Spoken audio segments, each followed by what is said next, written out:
जरा सोचो तुम्हारे पास एक 1000 फुट लंबे जाइंट को काबू करने की ताकत आ जाए और तुम्हें पता ही ना हो। कुछ ऐसा ही होता है हमारी आज की कहानी में। कहानी की शुरुआत होती है साउथ कोरिया के सोल शहर के एक पार्क में, जब घनी अंधेरी रात में एक छोटी बच्ची अपनी गुड़िया ढूंढ रही थी। अचानक उसे एक बड़ा सा राक्षस दिखाई दिया जो एक इमारत से दूसरी इमारत पर कूद रहा था। बच्ची डर के मारे चिल्ला उठी और चारों ओर अंधेरा छा गया। इस घटना के 25 साल बाद हम न्यूयॉर्क में ग्लोरिया नाम की लड़की को देखते हैं, जो रात भर पार्टी करने के बाद अपने घर लौटी थी। उसका बॉयफ्रेंड टिम उसकी इस आदत से तंग आ चुका था। जब से ग्लोरिया को नौकरी से निकाला गया था तब से वो रात भर पार्टी करती और दिन में सोफे पर पड़ी रहती। टिम ने उससे साफ साफ कहा कि तुम्हारा अपनी जिंदगी पर कोई काबू नहीं रहा है। फिर उसने बेडरूम की तरफ इशारा किया तो ग्लोरिया ने अंदर जाकर देखा कि उसका सारा सामान पहले से ही बैग में पैक किया हुआ था। फिर काम पर जाने से पहले टिम ने कहा कि जब तक वो लौटे ग्लोरिया घर छोड़कर जा चुकी हो तो बेहतर होगा। अब ग्लोरिया के पास ना नौकरी थी, ना घर और ना ही बॉयफ्रेंड, इसीलिए उसे मजबूरन अपने होम टाउन वापस जाना पड़ा, जहाँ उसके नाम पर वो घर था जिसमें वो पैदा हुई थी। ये घर कई सालों से खाली पड़ा था और वहाँ कोई फर्नीचर भी नहीं था,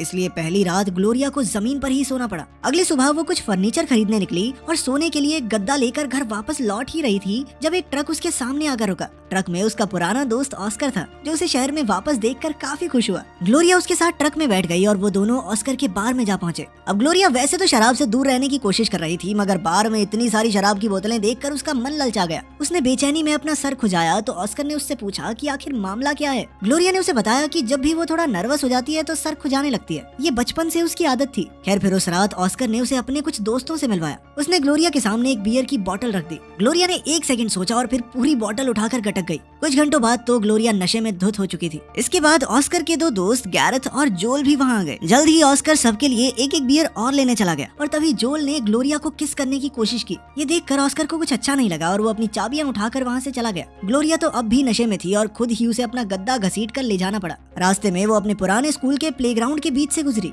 और किसी तरह सुबह तक घर पहुंच ही गई। घर पहुंचकर उसने गद्दा खोला और आराम से सो गई। तब उसे सपना आया कि अपने बचपन में वो एक जंगल में भटक रही थी। अचानक आसमान काला हो गया और बिजली चमकने लगी। तभी अचानक उसकी बहन के फोन से उसकी नींद खुल गई। उसकी बहन ने बताया कि कोरिया के सोल शहर में रात को एक मॉन्स्टर ने हमला किया था। ग्लोरिया ने जल्दी से अपने लैपटॉप पर खबर देखी तो वहाँ मॉन्स्टर की वीडियो थी जो कुछ पलों के लिए सोल में दिखाई दिया था और फिर जल्द ही गायब हो गया। उसने अपने बॉयफ्रेंड टिम को कॉल किया तो टिम ने उससे पूछा कि हमला तो 9 घंटे पहले हुआ था, तो फिर इस बारे में अब क्यों कॉल कर रही हो। ग्लोरिया ने इस सवाल को टालने की कोशिश की, लेकिन टिम समझ गया कि सारी रात तो ये नशे में धुत होगी, सुबह सोई होगी और अब जाके इसको होश आया। उस रात ग्लोरिया फिर से खबर देखते हुए शराब पी रही थी कि उसे दोबारा से मॉन्स्टर के हमले का सीन दिखाई दिया। अब वो लड़खड़ाते हुए बार से बाहर निकली और स्कूल के प्लेग्राउंड के बेंच पर जाकर सो गई। अगली सुबह उसकी आंख खुली मगर वो अब तक नशे में थी। उसने टिम को कॉल किया लेकिन वो जल्द ही पहचान गया कि वो नशे में है और उसने फट से फोन काट दिया। अब गुस्से में ग्लोरिया ने अपना फोन जमीन पर पटक दिया। खैर घर वापस जाके ऑस्कर ने उसे एक पुराना टीवी लाके दिया और उन दोनों ने मिलकर उसे खाली लिविंग रूम में रखा। फिर ऑस्कर ने उसे बताया कि कल रात को वो राक्षस फिर से आया था सोल में,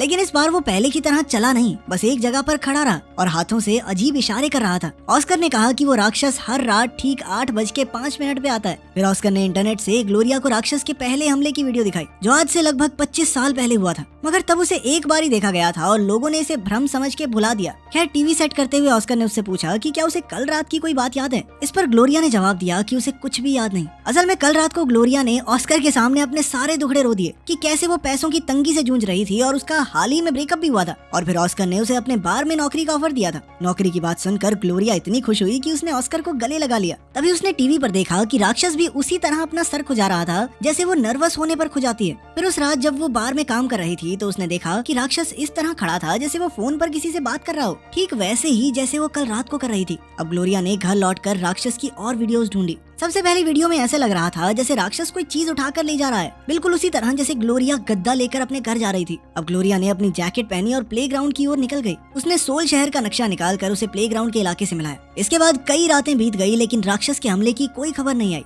आम लोग ये समझ नहीं पा रहे थे कि आखिर ये राक्षस आया कहाँ से और अब गायब कहाँ हो गया। इधर ग्लोरिया का शक भी दिन प दिन बढ़ता जा रहा था। वो हर रोज अपनी इसी रिसर्च पर काम कर रही थी। फिर एक बार वो नक्शा हाथ में लेकर रात के ठीक 8:05 पर स्कूल के प्लेग्राउंड में घुस गई। उसने अपने कदम आगे नहीं बढ़ाए, बस अपने हाथ ऊपर करके खड़ी हो गई और कुछ समय बाद घर वापस आ गई। बाद में उसने टीवी पर खबर देखी तो पता चला कि राक्षस एक बार फिर से वापस आ गया था। इस बार उसने किसी बिल्डिंग को नुकसान नहीं पहुंचाया, बल्कि वहीं खड़े होकर बिल्कुल ग्लोरिया की तरह अपने हाथ ऊपर कर लिए। ये देखकर ग्लोरिया को एहसास हुआ कि न जाने कैसे वो खुद ही सोल में राक्षस बनकर सबको डरा रही है। अब उसने टिम को फोन करके बताया कि उसे यहाँ एक नौकरी मिल गई है, लेकिन तभी दरवाजे पर घंटी बजी और ग्लोरिया भूल गई कि वो टिम के साथ फोन पर थी। इधर ऑस्कर और गैरेथ उसके लिए सोफा लाए थे। उन्होंने सोफा सेट किया और फिर ग्लोरिया को अपने साथ काम पर ले गए। फिर काम खत्म होने के बाद ग्लोरिया, ऑस्कर और उसके दोस्त शराब पी रहे थे कि अचानक ग्लोरिया कहने लगी कि तुम लोगों को पता है वो मॉन्स्टर तुम्हारी बहन है, ठीक है। ये सुनते ही सब भौचक्के रह गए और उन्होंने मिलकर प्लेग्राउंड जाने का फैसला किया। वहाँ जाकर उन्होंने सोल में चल रही लाइव फीड खोली और फिर ग्लोरिया प्लेग्राउंड में घुसकर नाचने लगी। कुछ ही पलों में सोल में एक बार फिर से राक्षस प्रकट हुआ और वो भी हूबहू ग्लोरिया की तरह नाच रहा था। कोरिया की सरकार ने राक्षस पर हेलीकॉप्टर से मिसाइल छोड़ी तो जहाँ जहाँ मिसाइल लग रही थी ग्लोरिया को भी दर्द महसूस हो रहा था। वो अब भी नशे में थी, इसलिए उसने गुस्से में हवा में मुक्के मार दिए और उधर सोल में इस वजह से राक्षस के हाथों एक हेलीकॉप्टर तबाह हो गया। जब ग्लोरिया को पता चला कि उसकी वजह से हेलीकॉप्टर में बैठे इंसानों की जान चली गई तो उसे बहुत पछतावा हुआ और वो घबराकर वहीं गिर गई। कुछ समय बाद उसकी आंख खुली तो वो अपने घर में थी और टीवी पर तबाही की आवाजें आ रही थी। तभी ऑस्कर कुछ खाने पीने की चीजें लेकर घर में आया। ग्लोरिया ने घबराकर ऑस्कर से पूछा कि उसने कल रात जमीन पर गिरकर कितने लोगों की जान ले ली। उसे इतना बुरा लग रहा था कि उसने खुद को पुलिस के हवाले करने का फैसला किया। पर तभी ऑस्कर ने उसके हाथ में आज का अखबार थमा दिया। तब पता चला कि कल रात जब ग्लोरिया नीचे गिर गई थी तो उसे उठाने के लिए जैसे ही ऑस्कर प्लेग्राउंड में घुसा तो एक बहुत बड़ा रोबोट सोल में आ गया। इसके बाद वो दोनों खाना खाने बाहर गए और इस बारे में बातचीत की। उन्होंने हिसाब लगाया कि ये दोनों राक्षस ग्लोरिया और ऑस्कर के आने पर ही दिखाई देते हैं। तब ग्लोरिया को एहसास हुआ कि 25 साल पहले जब पहली बार राक्षस देखा गया था उस समय वो अपने स्कूल जा रही थी। तब यहाँ पर कोई प्लेग्राउंड नहीं बल्कि कूड़े और पेड़ों से भरा हुआ एक खाली इलाका था।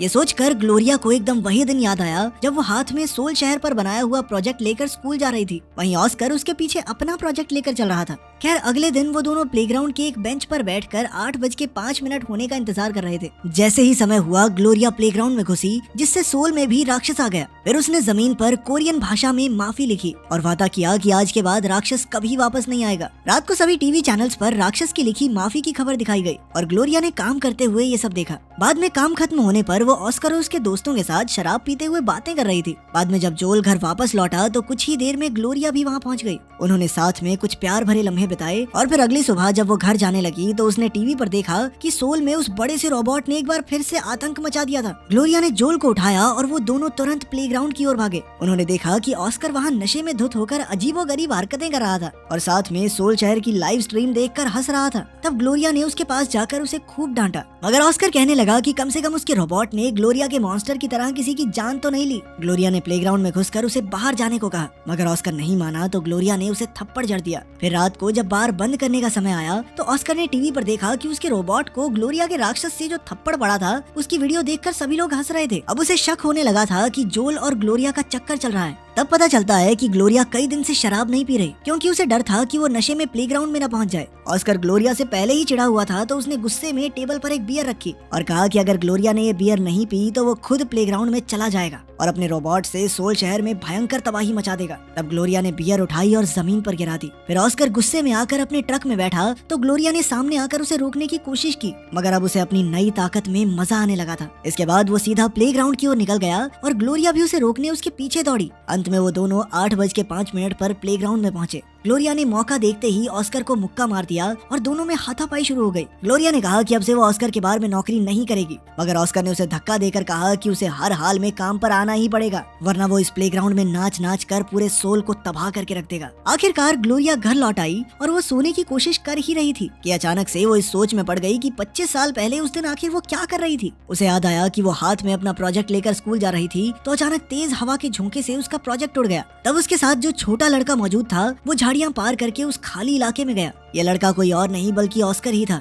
इससे पहले वो आगे याद कर पाती अचानक से ग्लोरिया के दरवाजे की घंटी बजी और उसने देखा कि बाहर जोल खड़ा था। वो अपने साथ ट्रक भर के फर्नीचर लाया था और उसने बताया कि ये सब ऑस्कर ने उसके लिए भिजवाया है क्योंकि वो कल रात की हरकत के लिए बहुत शर्मिंदा था। ग्लोरिया को कुछ भी समझ नहीं आया इसीलिए वो भागकर ऑस्कर के घर गई। उसने देखा कि ऑस्कर का घर एकदम गंदी हालत में था। यहाँ चारों ओर कूड़ा और बियर की बोतल्स बिखरी हुई थी। जब वो ऑस्कर के सामने गई तो उसकी आंखें भर आई और ऑस्कर ने अपने किए के लिए माफी मांगी। उसने कहा कि वो फिर से ग्लोरिया का दोस्त बनना चाहता है तो ग्लोरिया ने जवाब दिया कि वो सिर्फ एक शर्त पर मानेगी, अगर ऑस्कर रात को शराब पीना बंद कर दे। आखिरकार जब ग्लोरिया घर लौटी तो उसने देखा कि जोल ने पूरा घर साफ करके एकदम सजा दिया था। तभी उसके फोन पर टिम का कॉल आया। उससे बात करके वो टिम से मिलने एक होटल में पहुंची। वहाँ टिम ने उसे बताया कि वो काम के सिलसिले में शहर में आया था, मगर ग्लोरिया समझ गई थी कि टिम झूठ बोल रहा है और उसके चक्कर में यहाँ पर आया है, क्योंकि उसे ग्लोरिया को किसी और के साथ देखकर जलन हो रही थी। जल्द ही उनकी बातें बहस में बदल गई और टिम ने उसे वेटरेस कहकर उसकी बेइज्जती की। ग्लोरिया गुस्से में वहाँ से जाने लगी तो टिम को पछतावा हुआ और उसने कहा कि वो गाड़ी में उसे काम पर छोड़ देगा।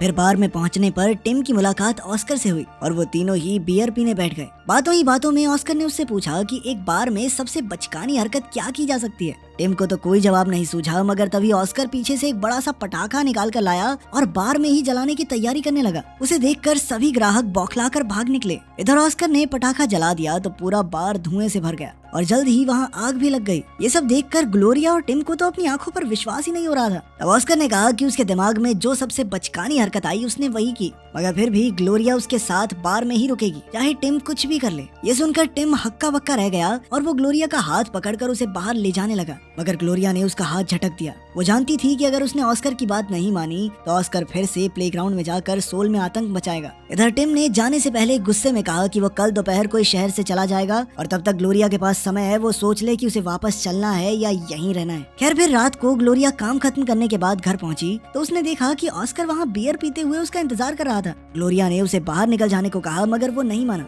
उसने कहा कि वो नहीं चाहता कि ग्लोरिया शहर छोड़कर टिम के साथ जाए। अब ग्लोरिया को समझ नहीं आ रहा था कि वो ऑस्कर को किस तरह रोके, इसीलिए वो परेशान होकर अपना सर खुजाने लगी। पर तभी उसे 25 साल पुराना वो दिन याद आ गया। तब ये खुलासा होता है कि जब ऑस्कर प्रोजेक्ट वापस लेने के लिए पेड़ पर चढ़ा तो ग्लोरिया भी उसके पीछे पीछे उस सुनसान इलाके में आ गई थी। ऑस्कर को ग्लोरिया का प्रोजेक्ट मिला, उसने पेड़ से उतार भी दिया, लेकिन फिर उसे लग रहा था कि कोई उसे देख नहीं रहा, इसीलिए उसने गुस्से में ग्लोरिया के प्रोजेक्ट को तहस नहस कर दिया। जब ग्लोरिया ने ये देखा तो वो आग बबूला हो उठी और उसके गुस्से की वजह से अचानक उसके सर पर बिजली कड़की, जिसके बाद उसके माथे से खून बहने लगा। तभी ऑस्कर के ऊपर भी बिजली गिरी और वो दोनों वहीं बेहोश होकर गिर गए। उस समय ऑस्कर के हाथ में एक रोबोट का खिलौना था और ग्लोरिया के हाथ में राक्षस। ये खिलौने हूबहू सोल में आतंक फैलाने वाले राक्षसों जैसे ही थे। अब ग्लोरिया को एहसास हुआ कि ऑस्कर खुद से नफरत करता है। ग्लोरिया के मुकाबले उसकी जिंदगी बेहद छोटी और मामूली सी थी। वो उसी शहर में पैदा हुआ, वहीं पर पूरी जिंदगी निकल गई। वो बचपन से ग्लोरिया से जलता था। अब ग्लोरिया ने ये सब उसके मुंह पर कह दिया और फिर टिम को फोन किया,